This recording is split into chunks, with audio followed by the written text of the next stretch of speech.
Ladies and gentlemen, across America and around the globe, welcome to the AGN TCL Streaming News Network, home of America's good news to the world. Good morning, good afternoon, good evening, and good night. Wherever in the world you happen to be, I'm Austin Miles. And I'm Angela Baxter, and here's today's news. Entire senior class of Chicago Charter School accepted at four-year colleges. The entire senior class at Chicago's only public, all-male, all-African-American high school has been accepted to four-year colleges. At last count, the 107 seniors had earned spots at 72 schools across the nation. Mayor Richard Daley in Chicago Public Schools surprised students at an all-school assembly for young men this morning to congratulate them. It's the first graduating class at Urban Prep since it opened its doors in 2006. The seniors were applauded and told, "All of you in the senior class have shown what matters is perseverance, what matters is focus, and what matters is having a dream and following that dream." The school enforces a strict uniform of black blazers, khaki pants, and red ties, with one exception. After a student receives the news he has been accepted into college, he swaps his red tie for a red and gold one at the assembly. The last 13 students received their college ties today to a thunderous applause. Ask Rayvon Hines what college he was accepted to, and he'll answer with a question. Do you want me to name them all? For the 18-year-old, college was merely a concept, never a goal. And within the last 3 years, even he questioned if school was for him. But now the senior is headed to Morehouse in Atlanta. Hines remembers the moment he put his red and gold tie on.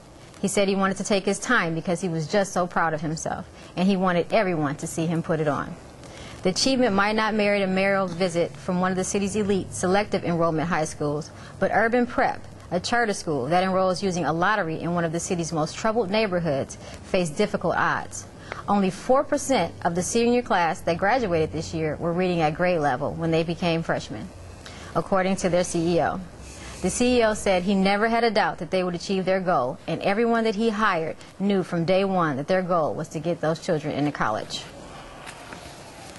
The school offers an extended day, 170,000 more minutes over 4 years compared to its counterparts across the city, and more than double the number of English credits usually needed to graduate.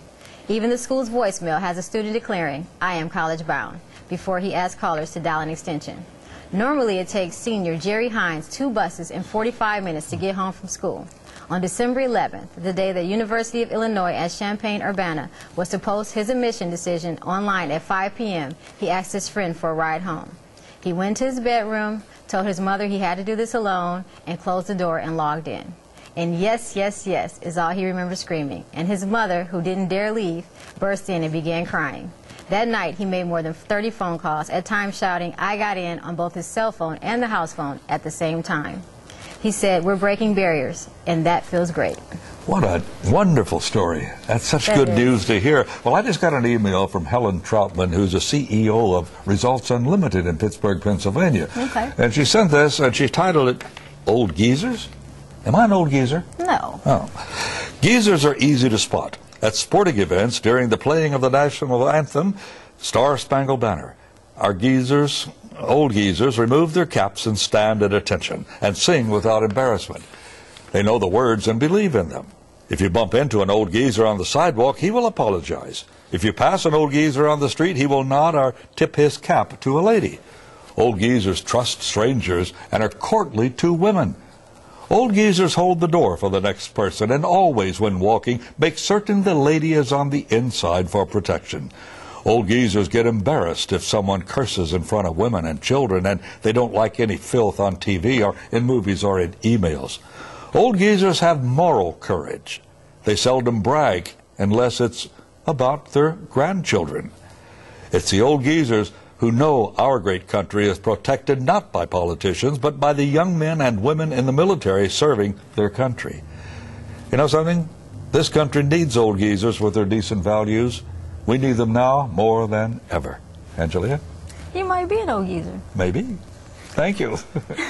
We also have teens that are doing a good job here, too. Pittsburgh Christian teen girls run a candy business that offers purpose in other teens through classes. Facing a classroom of their peers in a church hall filled with literature on preparing for college, 3 teenage girls led the others in an opening prayer. "Dear God, I want to thank you for bringing us all here today. Thank you for giving us the power to do this. I want to pray for our speakers and for all of those here today to learn and to succeed in school," said Yolanda Nelson, 15. She and her partners in a candy business they run out of their church organized the recent Leaders for Tomorrow class to help other high school students prepare for their future. With a $5,000 grant, they bring in guest speakers on topics ranging from etiquette to study skills to personal finance. Students who faithfully attend the 8-session class will earn up to $150. Their candy business, Angel Treats, is a self-help project of their church. Angel stands for Always Needing God's Everlasting Love, and the business is as much about love as it is money. No one has gotten rich, but the 3 girls who run it now have spending money and they hire other teens. Church officials who gave the initial grant were so impressed that they asked them to find a way to share what they had learned. When they applied for a $3,000 grant to start their classes, they were given $5,000 and told to take in more students. They hope the classes will help other students replicate the experience of Courtney Robinson, 17, who was an indifferent student before she became founder of Angel Treats. She started caring about math because she needed it for accounting. She says she loves school now, and her favorite subject is English. And she's looking at colleges and plans to major in business. Wow, that's really something else, isn't it? There's hope for everybody, it looks like. Yep, it that's sure right. does. I am fascinated with ants. I know a lot of people are too, because you see a working group of ants. They all seem to have their task all defined. They know exactly where they're going. They're in a formation, and it's all very, very organized. Well, in the science section of the newspaper this morning, I saw something about ants that astonished me. It says that an ant that is ill will leave the colony and go out and die alone somewhere so as not to infect their comrades, the other ants. Isn't that fantastic? Nice. Well, of course, that all started with the Big Bang, you know. The Big Bang is what everything fell into place. The brain, the eye, the ants, and all the other creatures of all. Well, Carl Sagan is quite a scientist. That's in on the Big Bang thing, writes about it an awful lot. He's dead now, of course.